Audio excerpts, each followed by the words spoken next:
Good afternoon, you're watching your lunchtime news here on TV1 with me, Deshan Gonavala. We've got a lot of news lined up for you today, but before we take a deeper look at these stories and many more, let's have a look at the headlines.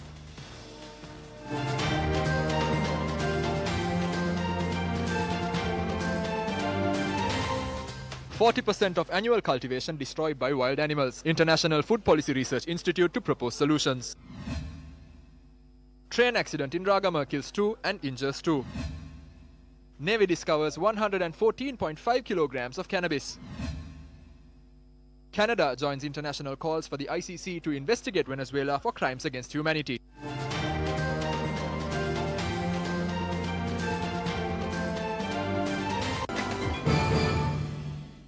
Now in your lead story this afternoon, the Director General of the International Food Policy Research Institute has promised President Maithripala Sirisena to provide a viable solution for the danger caused by the wild elephants to cultivation. The decision was made during a discussion between the President and the Director General of the International Food Policy Research Institute, Shengan Fan. The discussion outlined 40% of the cultivations are destroyed by the wild animals. President spoke about the impact it creates to the annual food supply and the importance of finding a solution. During the discussion, the Director General said this issue has affected several other countries as well. He noted by considering the solutions proposed to those countries, Sri Lanka will also be provided with a solution. He further said the organization is willing to support the program carried out by the government to eradicate the malnutrition issue and provide nutritious food. Now in your local news, this afternoon a man and a woman were killed and 2 others injured after being knocked down by an express train travelling from Kandy to Colombo. Police said the accident occurred at the Ragama railway crossing around 8:10 this morning.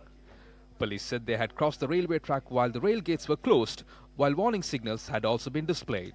The injured people are currently receiving treatment at the intensive care unit of the Ragama hospital.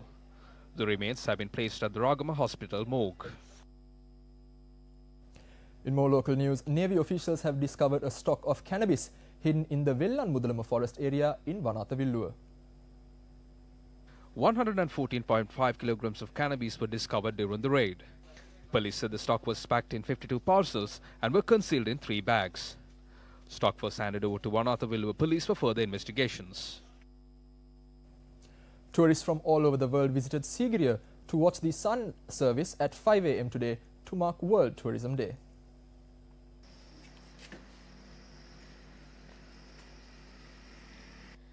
The event was organized by the Sigiriya Project Office of the Central Cultural Fund. Many tourists from around the world participated in the event.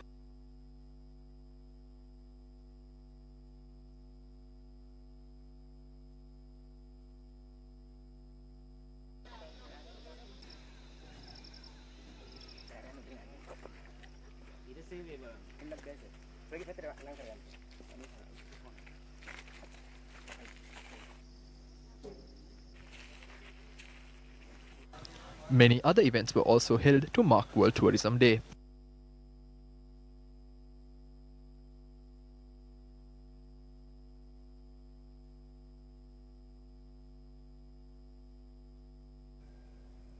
The Collective of Unions to Protect External Degrees today filed a complaint at the Human Rights Commission. The Collective of Unions to Protect External Degrees carried out a silent protest opposite the Human Rights Commission yesterday. Later, they submitted a complaint to the Human Rights Commission.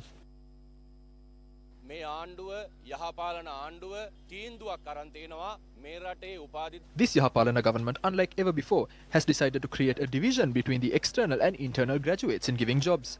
They have decided not to recruit us as state development officers. It is a cabinet decision. This is another bad decision made by this government.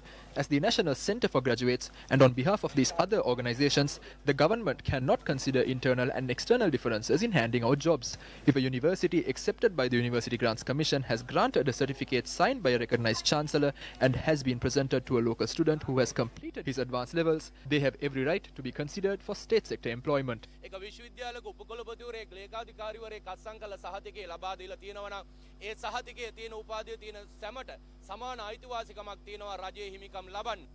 In your weather-related news, issuing a weather advisory, the Met Department states showers or thunder showers will be expected over most parts of the island, particularly in the evening or during night time. Showers or thunder showers may occur at several places in western and southern coastal areas in the morning as well. Heavy falls above 100 millimeters can be expected at some places in the central, Uva, Sabaragamuwa, northern and north-central provinces. There may be temporary localized strong winds during thunder showers. General public are requested to take adequate precautions to minimize damages caused by lightning activities. On a positive note, Vavuniya, which experienced severe drought over the past 5 days, received heavy rainfall earlier this morning as a sign of relief.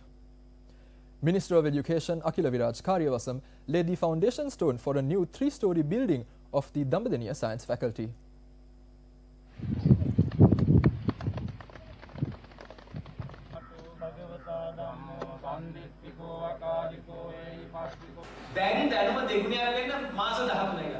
Now it takes only 13 months to enhance your knowledge. In 13 months you will see developments. We cannot move forward unless the syllabus is updated. The infrastructure facilities of the faculties also should be developed. Teachers, trade unions and everyone else might oppose. But I'm committing a sin if I don't make these changes. If we are to spin around in one place, the world will go past us.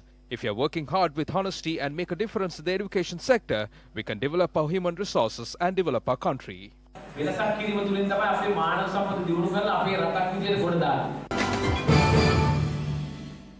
Addressing a seminar in Colombo yesterday, the leader of the Janata Vimukti Peramuna, MP Anurakumara Disanayaka, expressed these views.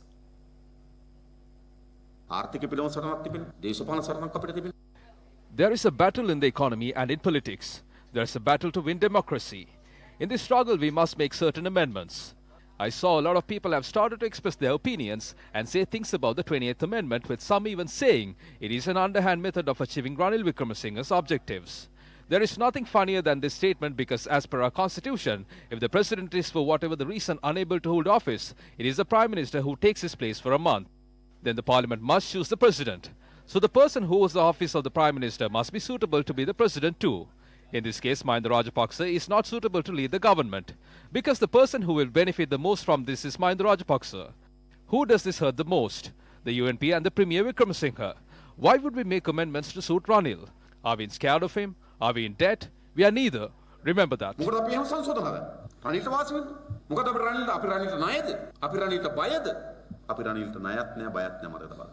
The price of cooking gas was increased with effect from midnight, but that's not all that was increased over the recent weeks.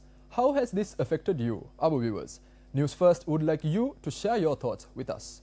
News First Roanja Singha will be at the Dutch Hospital precinct from 12 noon to 2 p.m. today with a microphone and a cameraman. So please feel free to walk up to him and share your thoughts on the whole of Sri Lanka.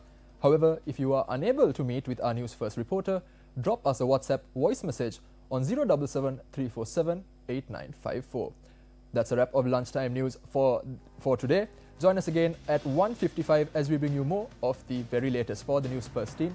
I've been Deshan Gonawala. Good day.